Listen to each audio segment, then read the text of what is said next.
Global economic uncertainties, America के high tariff और अंतर्राष्ट्रीय बाजार की उथल पुथल के बीच भारतीय अर्थव्यवस्था जो है तेजी से आगे बढ़ रही।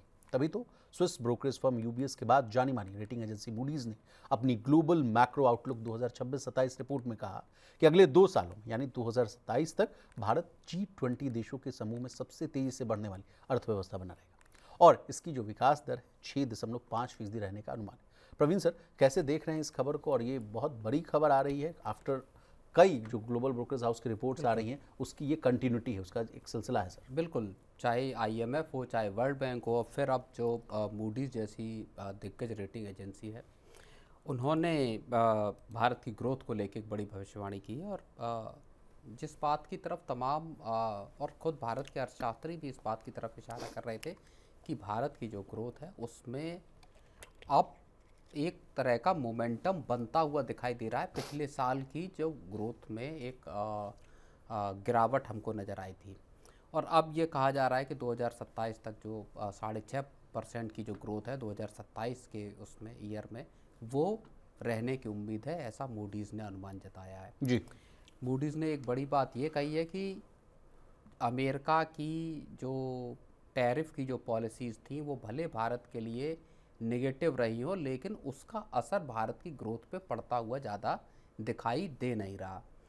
और ये बात हमने ये तमाम जो आंकड़े आपके जो फास्ट मूविंग इंडिकेटर्स हैं उनके अगर आप आंकड़ों को देखेंगे तो उसमें नज़र आएगा, जब सरकार ने एक बहुत बड़ा रिडक्शन किया जीएसटी के रेट्स में जी। उसके बावजूद जब खर्च के नंबर आए या जीएसटी कलेक्शन के नंबर आए या जो डायरेक्ट टैक्स कलेक्शन के नंबर आ रहे हैं, वो ये बताते हैं कि देश की इकॉनमी दरअसल सुस्त पड़ी नहीं, देश की इकॉनमी की बल्कि रफ्तार जो है वो मजबूत होती हुई विशाल दिखाई दे रही है। चाहे जीएसटी कलेक्शन हो सर 1.86 लाख करोड़ के आसपास हो, या जो 7% का जो बढ़कर आया है डायरेक्ट टैक्स कलेक्शंस, वो आंकड़े जो आप बता रहे हैं सर वो बहुत अच्छी तस्वीर पेश करते हुए। कार सेल्स के नंबर आप देख लीजिए, अक्टूबर के कार सेल्स के आप नंबर देख लीजिए, सितंबर के एंड में जो नया जीएसटी लागू किया गया था 22 सितंबर से, वहाँ सिर्फ 8-9 दिन सितंबर के थे, लेकिन सितंबर में भी कार सेल्स के या एफएमसीजी की जो सेल्स के नंबर हैं,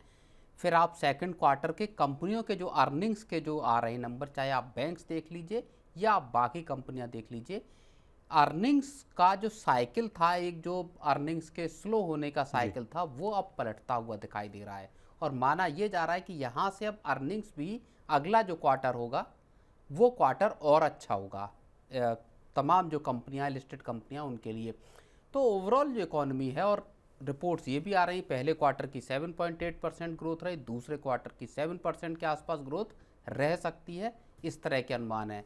तो देश जो है वो अब पूरा जो एक तरह से कहें कि एक ग्रोथ के स्लो डाउन वाला जो मोड पिछले साल हमने देखा था, उससे अब बाहर निकलता हुआ विशाल। सर, इसमें एक और बहुत रोचक जानकारी दी गई। कहा गया कि जो अमेरिकी टैरिफ लगाया गया उससे इंडियन एक्सपोर्टर्स को जो है कहा जा रहा था कि उनका जो एक्सपोर्ट है वो थोड़ा हैम्पर होता हुआ दिख सकता है, लेकिन इससे उलट बातें आ रही हैं सामने। कहा जा रहा है कि जो है अमेरिका को न सामान भेजकर कई दूसरे देशों को जो है सामान जो है एक्सपोर्ट किया गया, तो इस वजह से जो है वहाँ नुकसान बहुत कम होता हुआ दिख रहा है।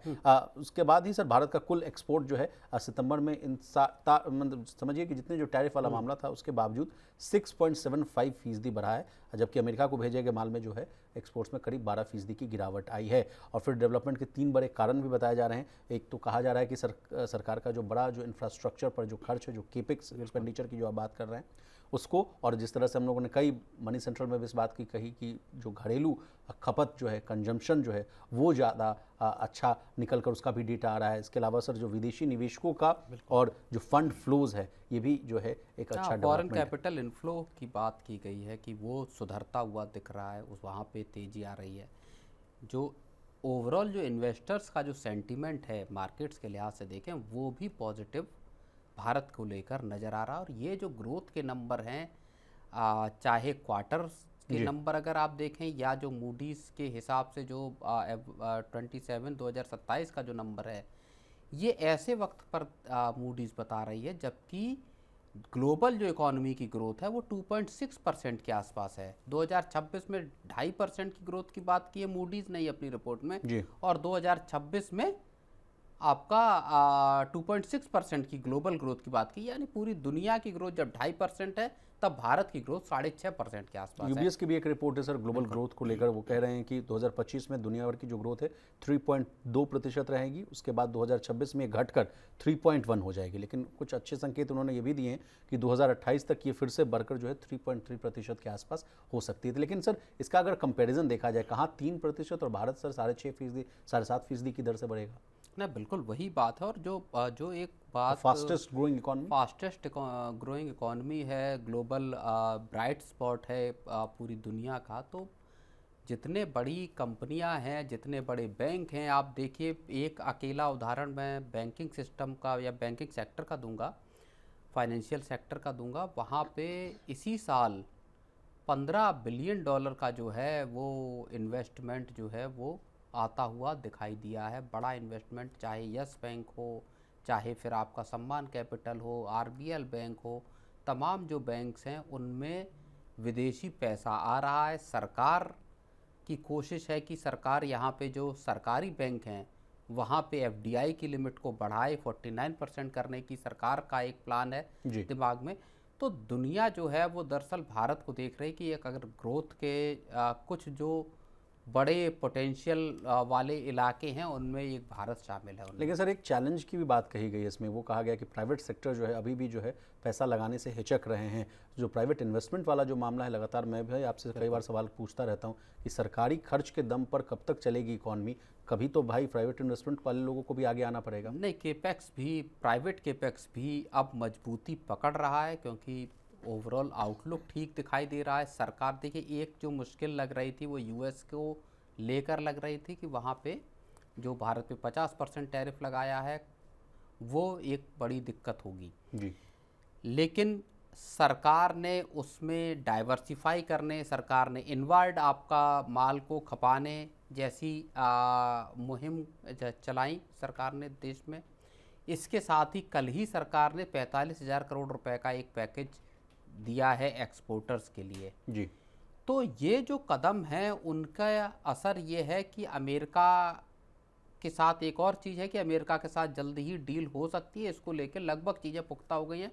खुद कॉमर्स मिनिस्टर ने बोला है कि अब बातचीत और नहीं होगी, ऑलमोस्ट चीज़ें सब फाइनल हो गई हैं। जी। तो अमेरिका के साथ इस महीने या अगले महीने आप ये मानकर चलिए कि एक डील हो जाएगी भारत की, और उसके बाद जो चीज़ें पटरी से, जो 12% का डाउन हमने देखा है सितंबर में अमेरिका को जो एक्सपोर्ट हुआ है उसमें, वहाँ से फिर रिकवरी भी दिखाई देगी। सर एक last comment sir, India rating and research का जो रिपोर्ट है उस पर भी हम आपसे जानना चाहेंगे। उन्होंने भी बड़ी अच्छी गुडी बात कही है इंडियन इकॉनमी को लेकर, उस पर भी एक दो पॉइंट आप बता दीजिए। नहीं बिल्कुल, जो इंडिया रेटिंग्स की जो वो कह रहे हैं कि Q2 में 7.2% की ग्रोथ रह सकती है भारत की, ये एक बहुत पॉजिटिव साइन होगा। ओवरऑल इस साल के FY 25-26 में देश की ओवरऑल ग्रोथ के लिए पिछले क्वार्टर में 7.8% रही थी, इस क्वार्टर में अगर 7.2% रहती है तो ये फिर पूरे के पूरे साल में जो बकाया की 2 और तिमाही रहती हैं, अगर वहाँ ग्रोथ ठीक आती है तो आप ये मानकर चलिए कि हम 7% या उसके ऊपर भी जा सकते हैं ओके। इस साल। सर एक और पॉइंट छूट गया था, वो भी मैं आपसे रिपोर्ट करना चाहूँगा। कहा जा रहा है यूबीएस की रिपोर्ट में कहा गया कि उन्होंने भारतीय शेयर बाजार को कहा कि वो थोड़े से जो है उसकी जो रेटिंग है उसको अंडरवेट रखा है और थोड़ा सतर्क रहने की बात उन्होंने कही है। इसके साथ ही वहाँ पे वैल्यूएशन को लेकर जो है चिंता वहाँ भी आती हुई दिख रही है, तो उस पॉइंट को भी हम आपसे समझना बिल्कुल चाहेंगे। देखिए, मार्केट्स की वैल्यूएशन को अभी भी, और बहुत सारे एनालिस्ट और जानकार ये कह रहे हैं कि ओवर वैल्यूड है बाजार अभी भी, इतने करेक्शन या कहें इतनी गिरावट के बाद भी बाजार अभी भी प्राइसी है, बाजार की वैल्यूएशन अभी भी ऊंची है भारत की। और इस वजह से एक जो बड़ी कंपनियों में ही FII की निकासी हमने 80,000 करोड़ रुपए के लेवल पे देखी है। 15 साल के लो पे जो है वो FII की जो ये है होल्डिंग है वो दिखाई दे रही है। तो ये फैक्टर तो कुछ हद तक चिंताजनक हैं जी। लेकिन मार्केट्स को लेके अगर पूरा का पूरा इकोनॉमी का सेंटीमेंट बदलता है तो मार्केट्स फिर से, और पिछले अगर आप कुछ दिनों में देखेंगे तो बाजार में तेजी भी विशाल जी। दिखाई जो देगी। आप कह रहे हैं सर कि FIIs ने 3 महीने में 80,000 करोड़ की जो बिकवाली की है, 2-4 उदाहरण मैं दे दूं, TCS से 12,911 करोड़ की बिकवाली हुई है।